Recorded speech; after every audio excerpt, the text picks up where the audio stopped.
अस्सलाम वालेकुम रहमतुल्लाहि व बरकातुहू। ਅੱਜ ਯੂਨਾਨ ਦੇ ਵਜ਼ੀਰ ਇਮੀਗ੍ਰੇਸ਼ਨ ਨੇ ਆਪਣਾ ਅਸਤੀਫਾ ਦੇਣ ਦਾ ਐਲਾਨ ਕੀਤਾ ਤੇ ਮੌਜੂਦਾ ਹਕੂਮਤ ਯੂਨਾਨ ਨੇ ਵਜ਼ੀਰ ਇਮੀਗ੍ਰੇਸ਼ਨ ਦਾ ਅਸਤੀਫਾ ਕਬੂਲ ਕਰ ਲਿਆ। ਆਉਣ ਵਾਲੇ ਦਿਨਾਂ ਦੇ ਵਿੱਚ ਜੋ ਹੀ ਮੌਜੂਦਾ ਹਕੂਮਤ ਯੂਨਾਨ ਨਵੇਂ ਇਮੀਗ੍ਰੇਸ਼ਨ ਵਜ਼ੀਰ ਦਾ ਐਲਾਨ ਕਰੇਗੀ ਔਰ ਅਫੀਸ਼ੀਅਲ ਤੌਰ ਤੇ ਕੋਈ ਐਲਾਨ ਕੀਤਾ ਜਾਏਗਾ ਤਾਂ ਉਹਦੇ ਹਵਾਲੇ ਨਾਲ ਵੀ तमाम ਅਪਡੇਟਸ ਯੂਨਾਨ ਮੁਕੀਮ तमाम तारकीन वतन ਨੂੰ ਜ਼ਰੂਰ ਦੇ ਦਿੱਤੀ ਜਾਏਗੀ।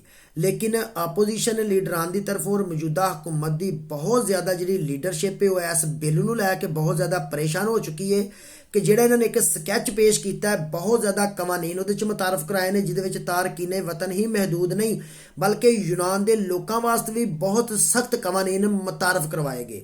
ਹਾਲਾਂਕਿ ਉਹ ਬਿੱਲ ਨੈਸ਼ਨਲ ਅਸੈਂਬਲੀ ਯੂਨਾਨ ਦੇ ਅੰਦਰ ਇਸ ਮਹੀਨੇ ਦੇ ਆਖਰ ਤੇ पेश करने का कभी अंदेश है। बिल पेश होने तो पहला ही वजीर इमीग्रेशन ने अपना अस्तीफा दे दिता है और जिन्नी भी अपोजिशन लीडरशिप है और मौजूदा हुकूमत की जिन्नी लीडरशिप है तकरीबन 100 to 97% तक लोग जोड़े ने वो इस तमाम कवानीन की मुखालफत कर रहे हैं। बिल हाले पेश होने तो पहला ही उसकी मुखालफत चल रही है और सब तो जरूरी जी बात है वे कि तारकीन वतन के हवाले नाल मौजूदा हुकूमत यूनान ने 7 साल इमीग्रेशन के हवाले नाल जिहड़ा कानून उहनूं बंद करन दा एक ਸਕੈਚ ਪੇਸ਼ ਕੀਤਾ यानी कि 7 साल का कानून भी बंद कर दिता जाए।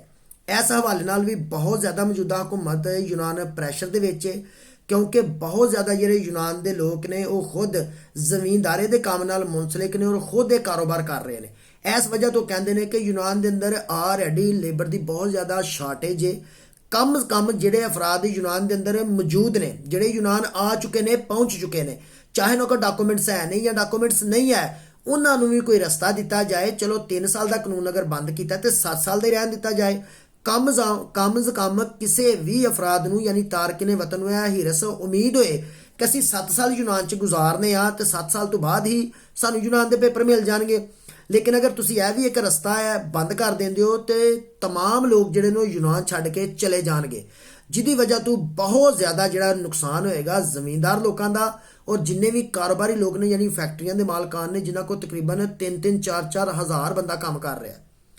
इस वजह तो जिन्नी भी अपोजिशन लीडरशिप है और जिन्नी भी इन्हों की मौजूदा लीडरशिप है और तमाम वो अफराद जिहड़े पार्लीमेंटेरियन ने वो तमाम के तमाम तकरीबन 100 to 97% जिहड़े अफराद ने यह तमाम कवानीन की सख्त मुखालफत कर रहे हैं।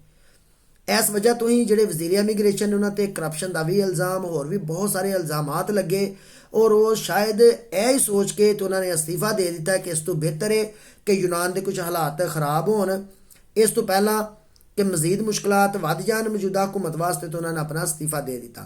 लेकिन आने वाले दिनों के बहुत ज़्यादा उम्मीद है कि 7 साल कानून तो चलो रहेगा इंशाअल्लाह। उस दे हवाले नाल होर भी बहुत सारे ऐसे इन्हों की लीडरशिप है जी इस बात पर भी जोर दे रही है कि वह अफराद जोड़े ऑलरेडी मालकों के कोल काम कर रहे हैं और उन्होंने को पेपर नहीं है यानी उन्होंने पेपर अप्लाई भी किए नहीं हाले उन्होंने पेपर अप्लाई करने उन्होंने सबूत यानी पूरे नहीं हुए उन्होंने हवाले नाल भी कोई ऐसा कानून मुतारफ कराया जाए कि उन्होंने भी लीगल किया जा सके।